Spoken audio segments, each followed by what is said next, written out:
Now let's bring in retired Air Force intelligence officer Jake Sotiriadis. He's also a national security strategist and Hudson Institute senior fellow Rebecca Heinrichs. Great to have you both on this very important day. So largely negotiated, Rebecca, is what we're hearing.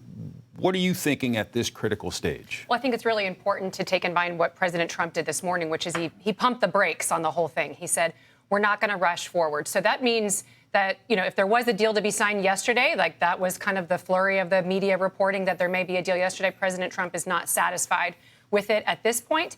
I'm also hearing from sources close to have a better picture of what's going on with the deal, a couple of things that just corroborate what reporting just had for Fox, which is that any kind of removal of the blockade that the United States would be willing to do must be in response to the Iranians demonstrating that the strait is open. So this is not going to be based on promises of the Iranians. They actually have to show that they're not going to allow these IRGC militia to fire into the strait.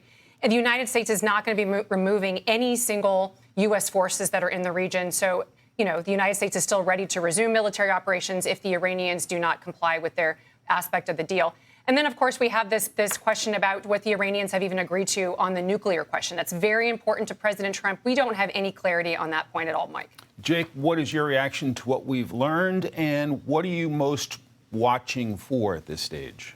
Mike, I think for where we look at things developing right now, you notice the narrative has changed since the beginning of combat operations 3 months ago, where the narrative coming out of the administration and what we were looking at was weakening Iran's military and, of course, preventing Iran from ever getting a nuclear weapon. Now, of course, the Iranians have switched things by closing the Strait of Hormuz, and the immediate priority is opening up the Strait of Hormuz because that's exerting all this economic pressure not only on the United States but also on the global economy.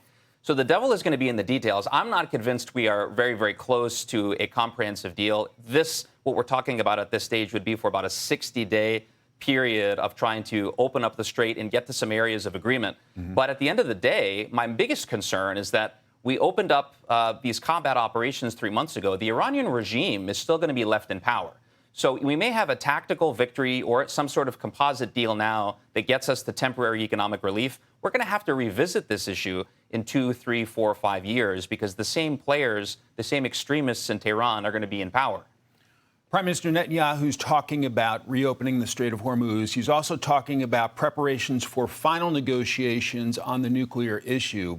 How critical are those talks? Well, this is really the whole ballgame. The whole point, and President Trump has said over and over again, that this terrorist regime cannot have a nuclear weapon. And I have said from the beginning that means that the Supreme Leader, Junior, who is supposedly still alive, cannot be the one that ultimately calls the shots because he's still committed to the Islamic Revolution. And so we're still at this sticking point about who is even calling the shots in Iran.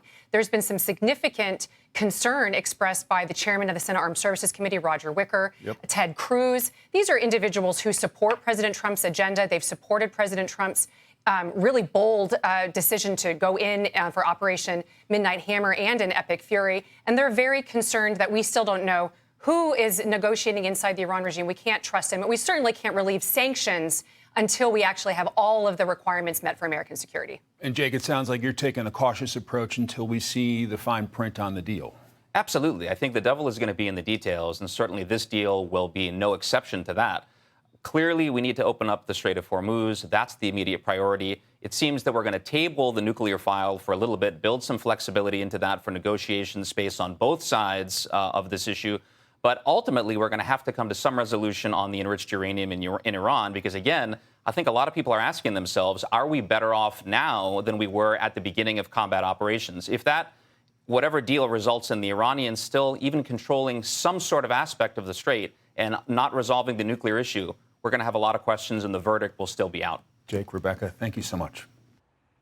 Be sure to like and subscribe for all the Fox News latest on YouTube and catch full shows streaming now on Fox One.